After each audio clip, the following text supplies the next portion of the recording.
Hello, beautiful people. I am currently in Korea and I've already made a part 1 of this video. I was going to film part 2 where I talk more about how I got and what the living conditions are in Korea.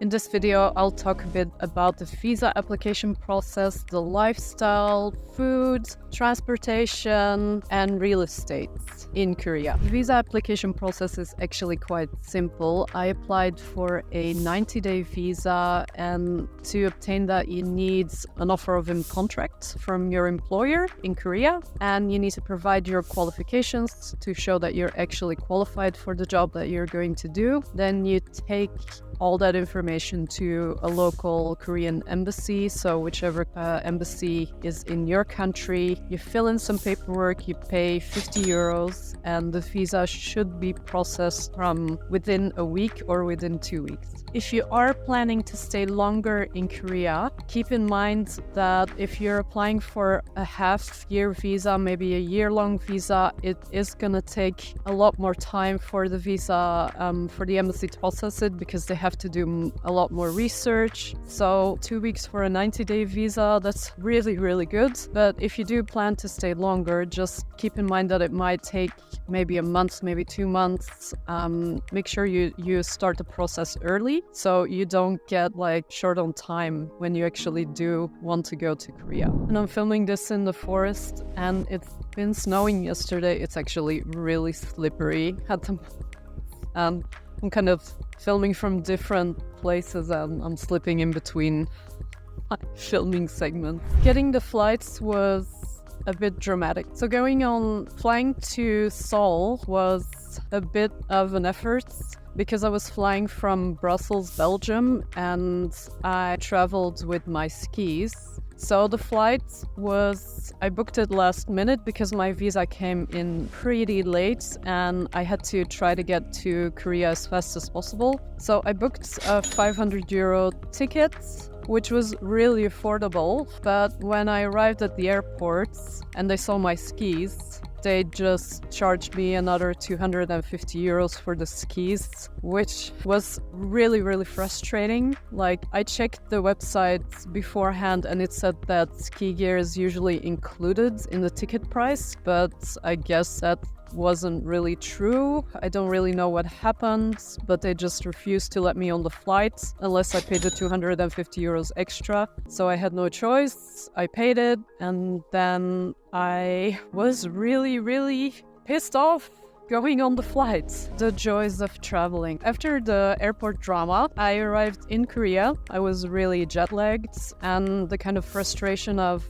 having to pay that extra 250 euros was a bit exhausting. So I arrived in Seoul kind of unprepared. I didn't really knew where I was going because I didn't book a hotel, which is something that I usually always do, but because I flew last minute, I didn't prepare that well as I usually would. Google Maps only helps so much in Korea, so you have to download Naver, which is the Korean version of Google Maps, which I hadn't done. So definitely when you go to Korea, make sure you download Naver and don't try to navigate too much with Google Maps, because it just doesn't really work with public transportation and with the addresses, because the addresses are all in Korean and Google Maps the addresses don't really match up with the reality. What's also really important is make sure you get a SIM card at the airport. Like I said, I was really tired and I was a bit disorientated when I arrived in Seoul, so I didn't get a SIM card. And what's tricky, or what's the challenge with that, is you cannot buy a regular SIM card in just a regular phone store in Korea. The people or foreigners or expats who come into the country who are on a temporary visa, they can only buy SIM cards either at the airport or they can order it online. So the moment that you leave the airport, like I did, I just sort of didn't think about it and I just left. It's not that easy to get a SIM card when you're just in town or when you're in another location, because they only sell these SIM cards either at the airport or at very limited, I think they sold it in Seoul, but only in a few places and you had to travel to the expat districts in the city to get it. I got my SIM card through Ole, which is kind of a travel website you can buy SIM cards from. Costs about 37 euros to get the SIM card and to get unlimited data for a month with the ability to make phone calls, receive and make phone calls as well. What if you need a place to live? So I went on a website called justlanded.com. It has a really nice selection of flats you can rent either for a short period or a long period.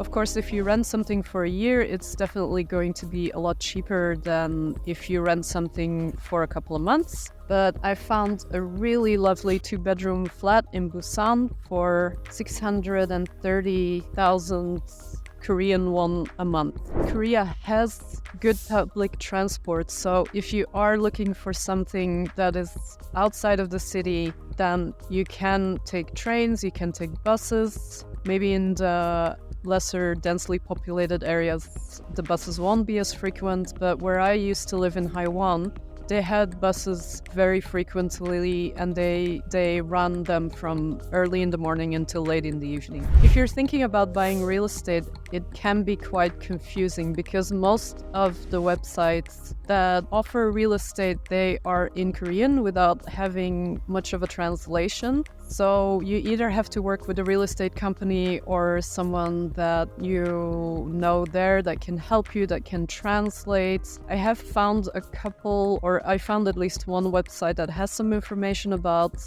if you're an expat and you want to buy real estate.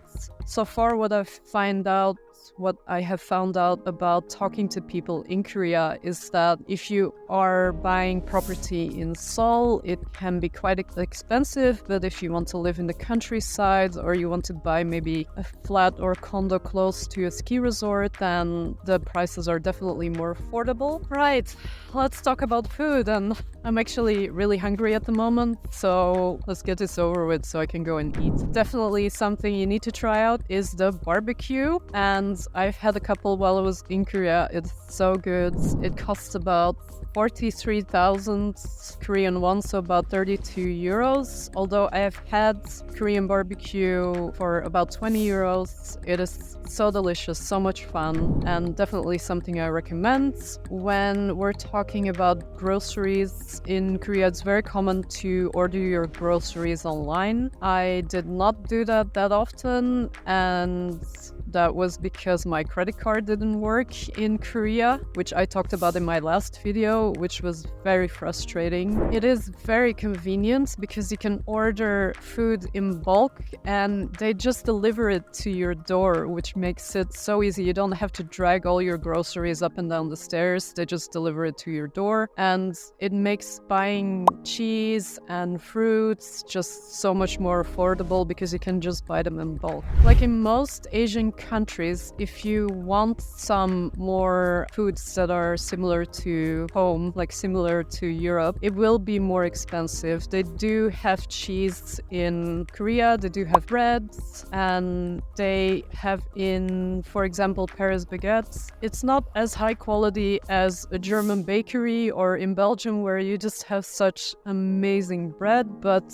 the bread that they do have there is pretty decent. But because these are specialized items, you can expect to pay more for bread and cheese than you would at home. I would say the local food is based on rice. They have a lot of tofu. They have a lot of really, really delicious fermented veggies like kimchi. And I definitely ate more like a local while I was here, which I'm used to because my mom is from the Philippines, so I'm used to Asian kitchen. But if you're more like into your breads and your cheeses and you want some more like food that makes you feel like home, then there's definitely options here in Korea. One of my favorites in Korea is actually sweet potato pizza. So they put sweet potato on their pizzas, which is so delicious. And that's life in Korea. I hope this was a lot of information that was very useful to you. If you have any more questions about life in Korea, then post me your comments. And I hope that you are having a beautiful day, and I will see you in the next video. Bye, darlings. Well.